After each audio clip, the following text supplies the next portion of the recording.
HTP, just to prove, I guess, if I had any concerns of my condition or location or otherwise.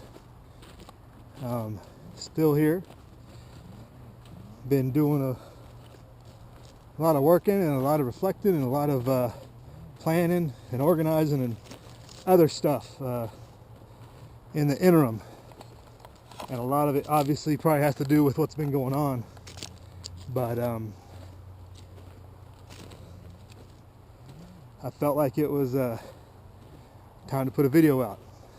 I'm not sure what I'm going to name it. This will probably be one of my more heavily edited videos, because I know I got a lot to say, but I'm not sure if I'm going to say it right. So if this gets edited up more than usual, just understand.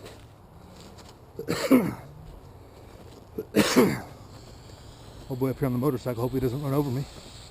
But so Oregon and the Bundys, and I think this will probably be my last well, he went around me at least, my last comments on the situation. But I think everybody needs to make it, or if it's not already, the situation has changed dramatically. The nature, I mean, most of you already know this that watch the channel, but for anybody that gets shared to, your relationship to the federal government has drastically changed in full view of yourself and everybody else. What you thought was a benevolent government has turned tyrannical right in front of your face. Plus, they have shown themselves to be very patient and changed the, for lack of a better word, the game, and how they deal with those who do not approve of their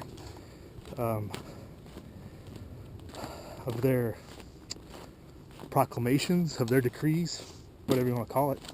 It's not law, that's for sure.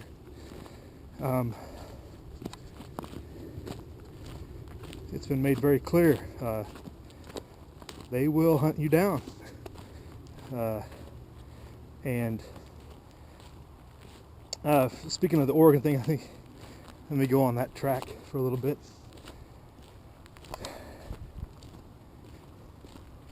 I stick by everything I said that night on the way back. Something smelled, and something was wrong, and Hammond Bundy did it the wrong way. I think he was misled, and that's unfortunate. I think somebody on the inside, on that inner 12-man crew, or whatever you want to call it, led him astray. And I think he put his faith in somebody he probably shouldn't have. Put his, is the message true? Is the, relationship with the federal government and federal land out of whack and everything? Yes, I agree with him on that. But just because you agree does not mean that you rush into their fight when it was poorly planned and poorly executed,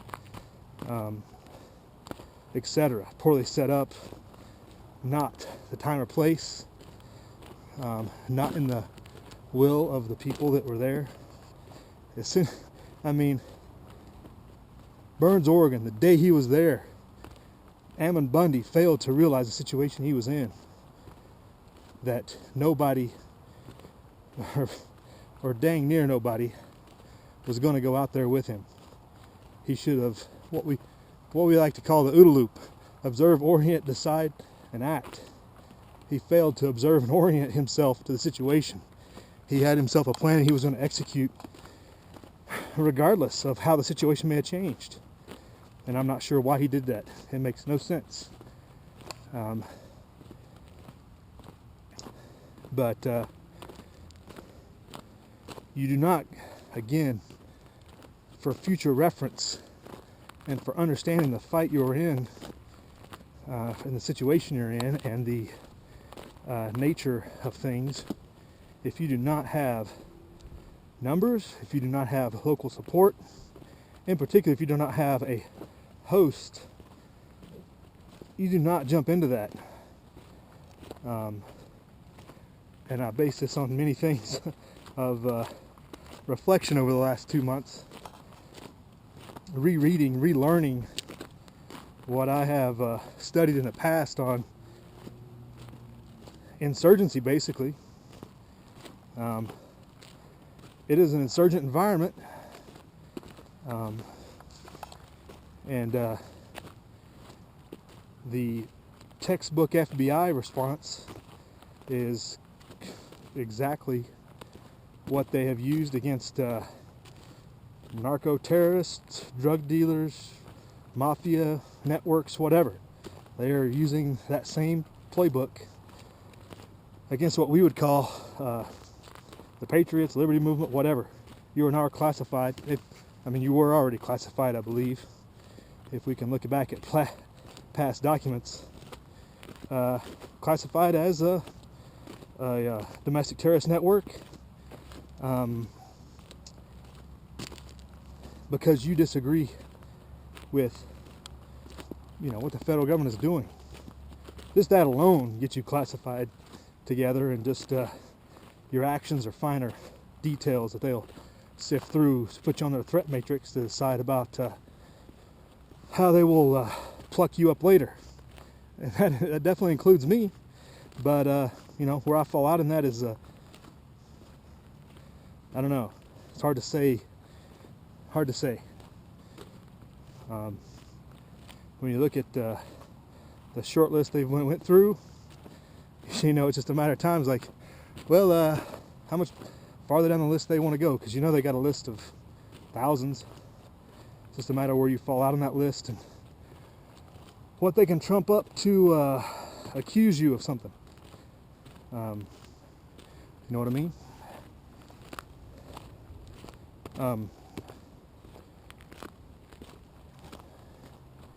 So that's our situation. People need to observe and orient yourself to the situation and decide and act. And actions can take many forms. Anybody that suggests you rush out the door without observing and orienting and planning and making a decision and just rushing you to action is probably in the wrong. And they themselves have not done it, or they are just an instigator, like so many are suspected to be, like the person who probably instigated Ammon Bundy to lead those people into that trap out in the middle of the snow, in the middle of the winter. Fools rush in. There's anybody been following my G+? I've been posting some of the stuff I've been reflecting on, thinking about, studying. And there's this book. It's called Accidental Guerrilla. It came out in 2009. I read it on my next to last or last appointment. I can't remember which. And the guy's an Australian. And it's a really good book for understanding both sides. Obviously, he takes it from the angle of the what he would call counterinsurgent, the multinational power structure, and how an insurgency gets started, and how accidental guerrillas pop up. And if you hear nothing else, know this: there will need to be thousands, tens of thousands of accidental guerrillas for this to happen. That's the same way it happened in the Revolution, same way it happened in any situation, same way in the invasion of the South, of the Confederacy. It took a lot of accidental guerrillas for the South to be able to muster an army, and an invasion caused that.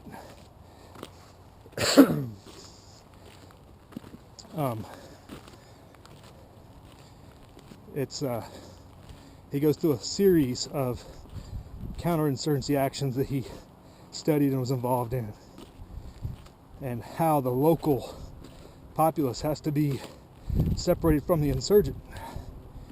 And if you are the insurgent per se, you cannot separate yourselves by geography, idealism, ideology, or try to impose your own on somebody else. And I'm not going to name all the ones because, I'm not going to put the names that have been fought against alongside the names of patriots. But that's the way they're going to view it.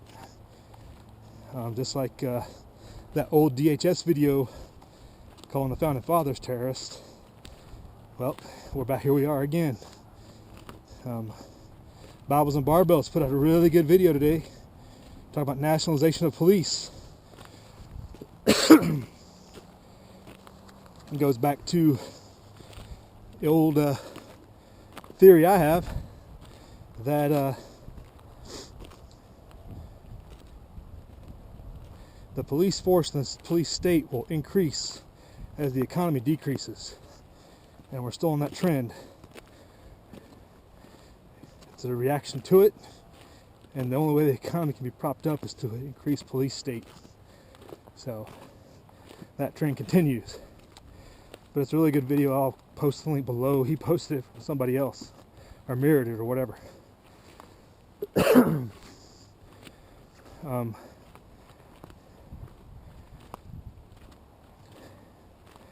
Hope God bless Lavoy Finicum's soul, but it's unfortunate he got stuck in that position.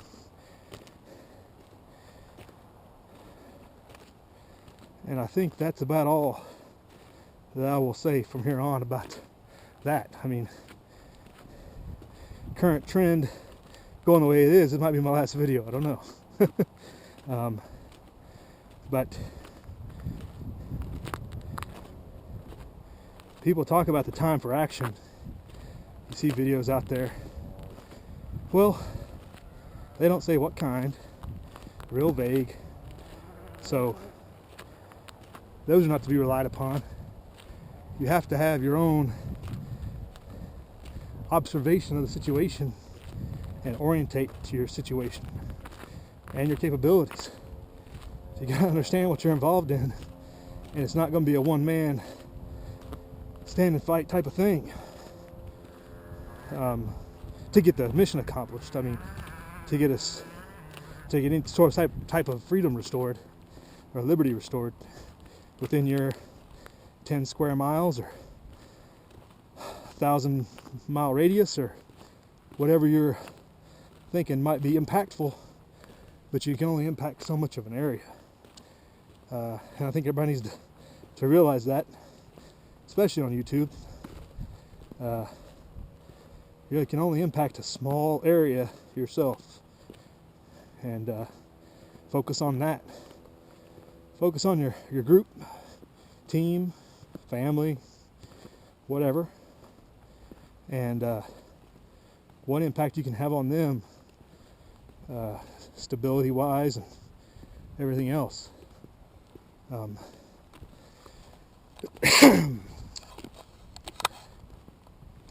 It's like we say, or like Mule says, I guess, this YouTube thing won't be around when we think it will, or when the balloon goes up, and they'll cut it off long before that. Just like they nipped this group in the bud with the Oregon thing. Big honey trap. It's a intimidation tactic. Pick out some people who are key leaders, pick out some instigators that might be able to stir up the masses, stir up the crowd, the herd, if you will, and limit their effect in the future. Because who knows what's coming in the future. I think they have a longer term plan than we do, and they know a lot more.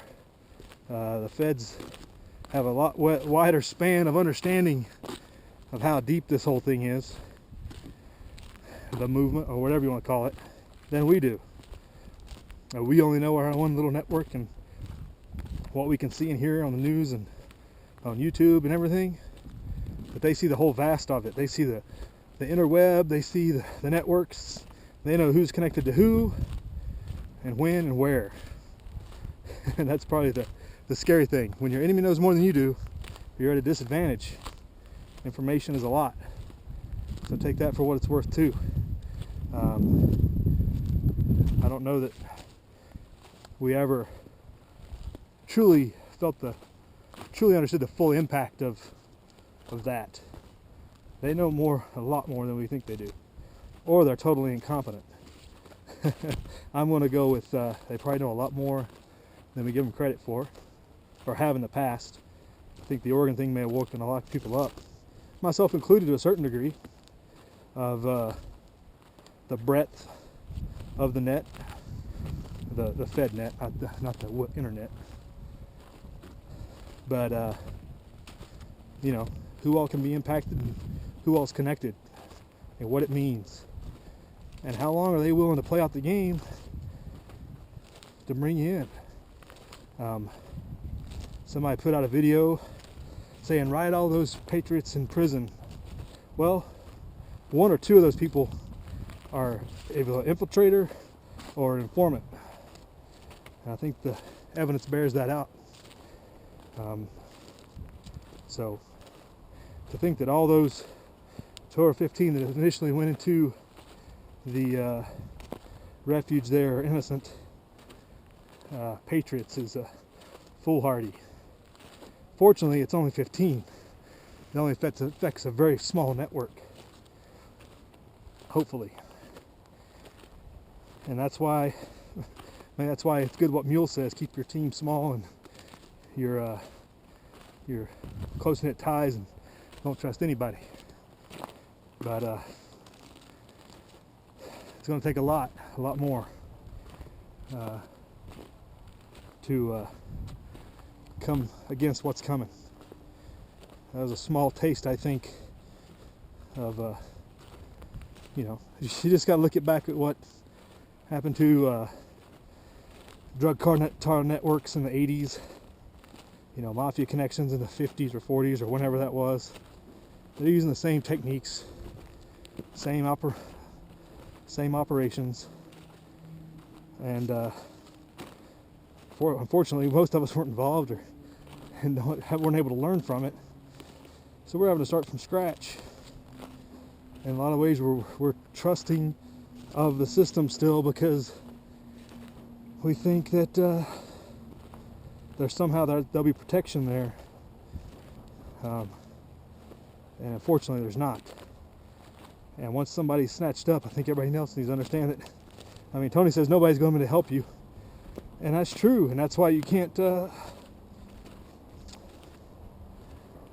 put yourself out there to get into a position like that, I guess. And that's unfortunate too, because situations are going to get bad to where people are going to need to rally together.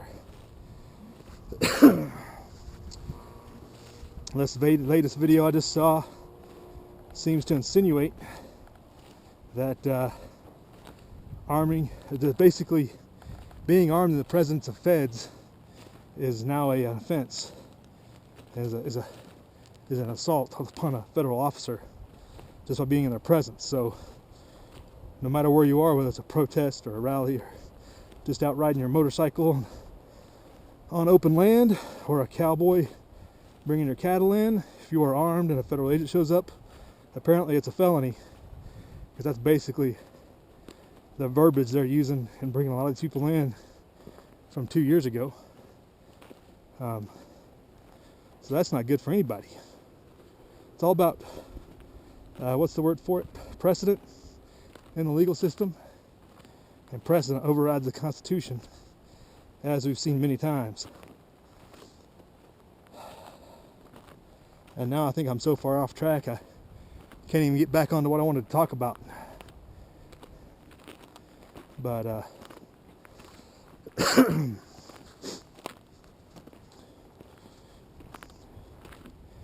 hopefully everybody just reflects on what's true. Don't get all emotional about the thing. Emotion in battle gets people killed. And you got to maintain a calm head, observe and orient around the situation, and act. Now, people aren't going to be right 100% of the time, but if you're running around like a hothead, nobody should pitch their fight in with you for something like that, because it's suspicious and it should raise alarms off for everybody. If you see something where somebody's going off half-cocked or ask you to go off half-cocked, that's not something to get involved in. So that's a warning, I guess. But be true to yourself. That's all you can ask, and what you believe. And that's something you have to have respect for Lavoy Finicum and the Bundys for. They stayed true to themselves and what they believed. There's nothing wrong with that. But somebody did lead them astray.